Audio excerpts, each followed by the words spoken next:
హిందూ బంధువులారా అందరికీ జై శ్రీరామ్. ఇగో ఇది నా బైక్.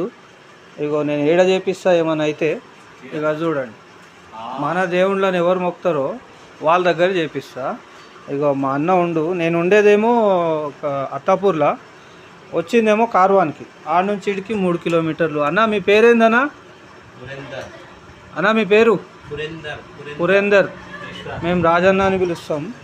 చూసిండ్రా హిందూ బంధువులారా, ఎవరైనా కానీ బైక్ రిపేర్ కానీ ఇంకేమైనా కానీ, తినే వస్తువులు కొనే వస్తువులు ఏవైనా కానీ, ఇగో ఆఖరికి వేసుకునే చెప్పులు కూడా కానీ మన హిందువుల దగ్గర కొంటే మనోళ్ళు డెవలప్ అవుతారు అన్నమాట. లేకపోతే ఆ ముస్లింలు ఏం చేస్తారు అంటే ఒక్కొక్క ఇంట్లో 16 మందిని కంటురు, కానీ మన కోసం ఇడుస్తారు అనమాట. వాళ్ళని పెంచేది మనం. ఇప్పుడు ఎట్లా అంటే ప్రతి దాంట్లో 16 మంది వాళ్ళు ఉంటారు, 2 మనోళ్ళు ఉంటారు.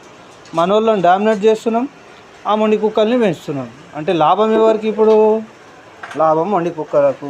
వాళ్ళు కన్నది ఎవరి కోసం? వాళ్ళు కన్నది వాళ్ళ కోసమే, కానీ పెంచేది మనం వాళ్ళని. ఎట్లా పెంచుతున్నాం, ఎట్లా పైసలు ఇస్తున్నాం అనేది మీరు అర్థం చేసుకోవాలి హిందూ బంధువులారా. నేను చెప్పేది ఒకసారి మీరు అర్థం చేసుకోండి. నేను చెప్పింది రైటా రాంగా కామెంట్ కూడా పెట్టండి దయచేసి.